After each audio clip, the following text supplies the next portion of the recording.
হাদিসে আছে কিয়ামতের আলামতের মধ্যে একটা বড় আলামত, যেদিনে পশ্চিম দিকে সূর্য উঠে যাবে সেদিনে আল্লাহ এই ইলমকে তুলে নেবেন। আর এই ইলম তোলার প্রথমে দুনিয়া থেকে বড় বড় আলেম দিকে আল্লাহ তুলে নেবেন, তারপরে ইলমটা তোলা হবে। কোরআনের পৃষ্ঠাগুলো সাদা হয়ে যাবে, এগুলোতে আর আয়াতগুলো থাকবে না। বাড়িতে তো কোরআনটা রাখা থাকবে, কাগজ সাদা হয়ে যাবে, আল্লাহ আয়াত তুলে নেবেন। জোরে একবার বলুন সুবহানাল্লাহ। কিন্তু এক জায়গায় কোরআন থেকে যাবে, সেই জায়গাটা হচ্ছে একজন হাফিজে কোরআন, যার সিনেতে আল্লাহ 30 পারা কোরআন গেঁথেছে।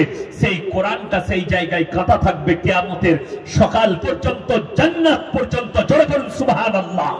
সেই হাফিজে কোরআন সেই সিনের মধ্যে কোরআন নিয়ে জান্নাতে পর্যন্ত প্রবেশ করবে। জোরে বলুন না সুবহানাল্লাহ। আমার ভাই, কোরআনকে মিটানো পৃথিবীর কোন শক্তির পক্ষে সম্ভব নয়।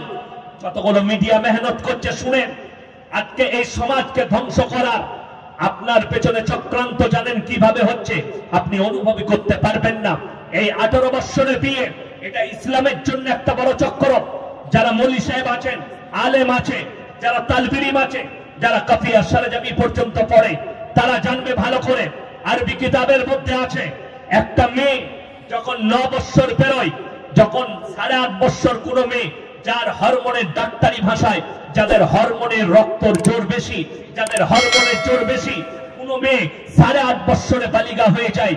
কোন মেয়ে 9 বছর মানে বালিগান করিবা, যখন 9 বছর পেরিয়ে গিয়ে 10-এ পা দিবে, সেই মেয়েটা ফুল যৌবন নিয়ে চলে আসে। 11 বছরে পা দিলে সে বাচ্চা ধারণ করার ক্ষমতা নিয়ে আসে। একটা ছেলে 9 বছর পেরুলে বালিগান করিবা, 10 বছর হলে সেই ছেলেটা বালেগ হয়ে যায়। আমাদের দেশে বলছে সালা 17 বছর হলেও বালক হয়, তাই না? নির্ভয়া কাণ্ড শুনেননি? দিল্লিতে বাসের মধ্যে গণধর্ষণ, 17 বছরের ছেলেও ধর্ষণ করেছে। সেই ছেলেটা নাবালক, তার জন্য তাকে হোমেতে রাখা হয়েছিল। সালা হোমেতে কি করেছে তা ঠিক নাই, আল্লাহই জানে। 17 বছর কখনো নাবালক হয়? বড় কষ্ট লাগে, রাগ করবেন না। এখন তো আর কোনো উপায় নাই। আমার 2টো মেয়ে হয়ে গেছে। আমি যখন আমার স্ত্রীকে বিয়ে করেছি তখন 13 বছর 8 মাস বয়স আমার স্ত্রীর। কত বললাম? 13 বছর 8 মাস। এখন কিন্তু আর খুঁজে পাবে না, বয়স পেরিয়ে গিয়েছে। আমাকে যদি কেউ জেলে দেবো বলে কোনো উপায় নেই, ফেরে পড়ে যাবে। আমার ভাই, অনেকজন বলে, দেখবেন ডাক্তারের কাছে যান, আপনাদিকে একটা সচেতন করবে। এখন প্রত্যেকটা মানুষ কি চাইছে, নারী পুরুষ শুনেলেন, বেঈমান কাফেরদের মেহনত কতটা আপনার পেছনে কাজে লেগেছে। আমি কেন বলছি 98% নামাজ পড়ার পরেও জাহান্নামে যাবে, শুনেলেন। আর পরে এক একটা করে পুরুত্তি বেঈমানদের মেহনত গুলো শোনো, কোরআনের বিরুদ্ধে কিভাবে মেহনত চালিয়েছে, আর শিক্ষিত সমাজ দিয়ে ধ্বংস করে দিয়েছে, ব্রেন গুলো ওয়াশ করে দিয়েছে। তা না হলে বলি, আজকে শুনেলেন বেঈমানদের দখলে কিরকম আছে জায়গাগুলো। বাংলাদেশে একটা দল বেরিয়েছে, তার নাম হচ্ছে হিজবুত তাওহীদ, যাদের মধ্যে বলা হচ্ছে ছেলে মেয়ে পাশাপাশি বসে নামাজ পড়তে পাবে, ছেলে মেয়ে একসাথে ঘোরাফেরা করতে পাবে, ছেলে মেয়ে একসাথে বসতে পাবে। তাদের মধ্যে থেকে দেখলাম তাদের জন্য একটা সাফাই দিচ্ছে একটা ছেলে, তার নাম হচ্ছে হোসেন কুরানি, চশমা পরে আছে, কালো চশমা।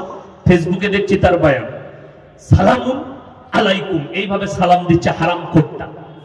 সে কি কোরআনের ব্যাখ্যা করছে জানেন? ওয়াল মুমিনুনা ওয়াল মুমিনাত বা'দুহুম আউলিয়াউ বা'দ। একটা মুমিন পুরুষ, একটা মুমিন নারী একে অপরের বন্ধু। তাকে পেলে বলতাম, তোর মা তো আমার বন্ধু রে, তোর মা তো তোর বন্ধু, তো তোর মায়ের সাথে শুস না তো। বুঝতে পেরেছেন না পারেনি? কথা বুঝতে পারেনি আমার?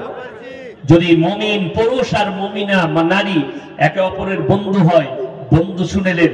এই জন্যে কোরআনের ব্যাখ্যা বিশ্লেষণ করতে হয়, এই জন্যে কোরআনের তাফসীর পড়তে হয়, গ্রামার জানতে হয়। এই হারামখোররা গ্রামার না জেনে মানে দেখে ব্যাখ্যা করছে, বড় কষ্ট লাগে। তার ব্যাখ্যা বিশ্লেষণে যাও, তার হাসিয়ায় যাও। বন্ধু মানে হচ্ছে তোমার স্ত্রী তোমার জন্য বন্ধু, জোরে বলুন সুবহানাল্লাহ। তোমার অর্ধাঙ্গিনী, তোমার বিবি যদি মুমিনা হয়, সেই মুমিনা নারী আর মুমিনা পুরুষ স্বামী স্ত্রী একে অপরের বন্ধু। তা বলে তোর মা আমার বন্ধু নয়। তাইলে কোরআনে আল্লাহ বলতো না, ওয়াদরিব খুমুরিহিন্না আলা যুনুবিহিন, নারীদের পর্দা সম্পর্কে, নারীদের ইজ্জত সম্পর্কে হারাম কর গোটা কোরআন না একটা পুরো সূরা নাজিল করেছে আমার আল্লাহ রাব্বুল আলামিন।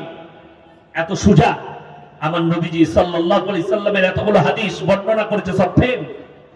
এতগুলো নারীদের সম্পর্কে কথা বলেছেন, সব ফেল। এই হিজবুত তাওহীদের লোক কোথায় আছে জানেন?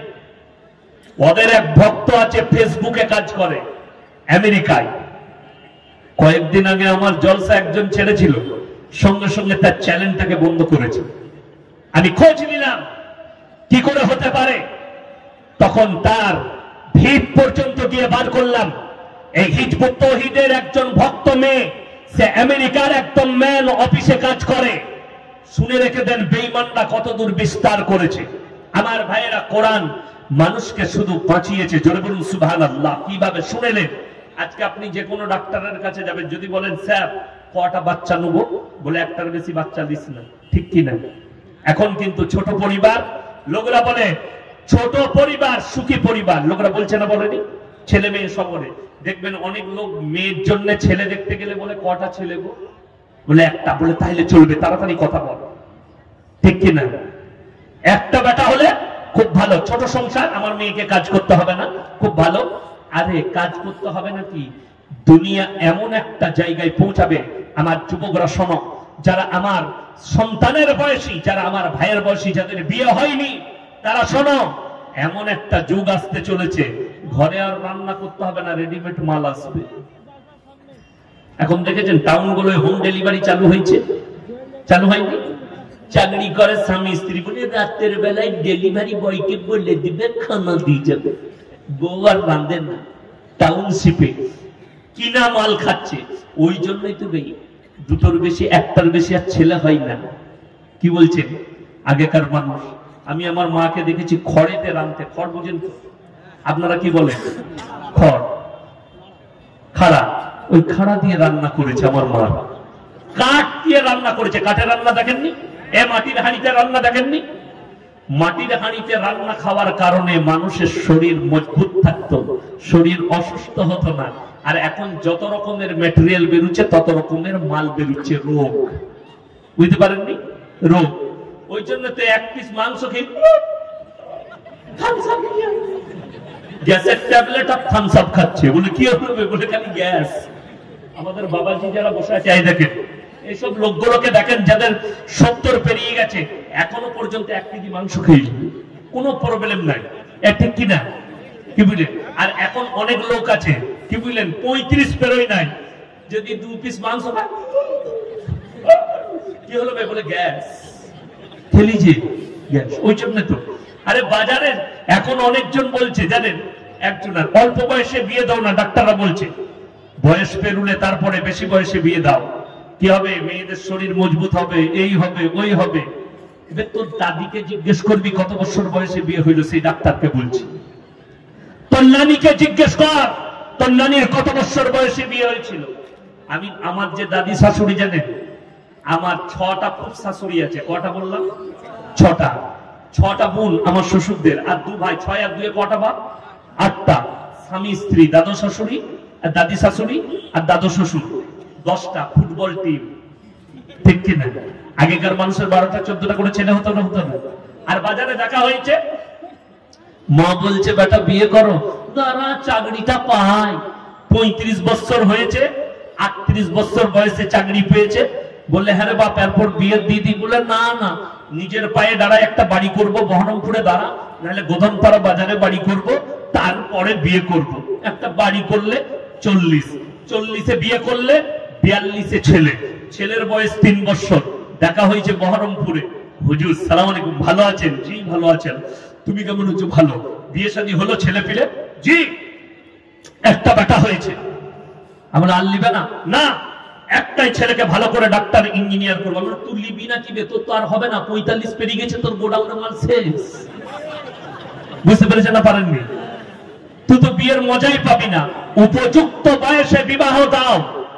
আমার নবী নয়, যতগুলো নবী পয়গম্বর এসেছেন দুনিয়াতে, শুধু আমাদের নবী নয়, যতগুলো নবী পয়গম্বর এসেছেন তাদের 5টা সুন্নত সমস্ত নবীর সুন্নত। জোরে বলুন সুবহানাল্লাহ। সমস্ত 1 নম্বর, উপযুক্ত বয়সে নারী পুরুষের বিবাহ দাও। যুবক যুবতীদের বিয়ে উপযুক্ত বয়সে দাও। দ্বিতীয় নম্বর, মেশওয়াক করো। প্রত্যেক ভাই বিরাজ করবেন না, মেশওয়াক করবেন। জোরে বলুন ইনশাআল্লাহ। এই জন্য দাঁতন করবেন, দাঁতনে মেরি মজবুত হয়। কি হয়? মেরি মজবুত হয়, দাঁত ভালো হয়। বড় বড় যারা ডাক্তার আছে, যারা কলগেট লিখে দেয়, সে মালু বিরাজ করে না, সে দাঁতন করে। কি বুঝলেন? ওই কলগেটটা লেখার কারণে সে একটা কমিশন পাই বলে লেখে, ঠিক কিনা? আপনাদেরকে বলে দিই। দ্বিতীয় নম্বর, কটা বললাম? দুটো। এক হচ্ছে উপযুক্ত বয়সে বিবাহ, দ্বিতীয় নম্বর মেশওয়াক করা, তৃতীয় নম্বর হায়া এবং শরম করা। নারী পুরুষ উভয়ে কি করবেন?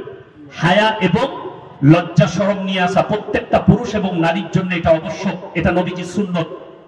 চতুর্থ নম্বর কি করবেন? আতর খুশবু কা ইস্তেমাল করনা। কি করনা? খুশবু কা ইস্তেমাল করনা। পঞ্চম নম্বর, পরিষ্কার পরিচ্ছন্নতা অর্জন করো, এটা ঈমানের অঙ্গ।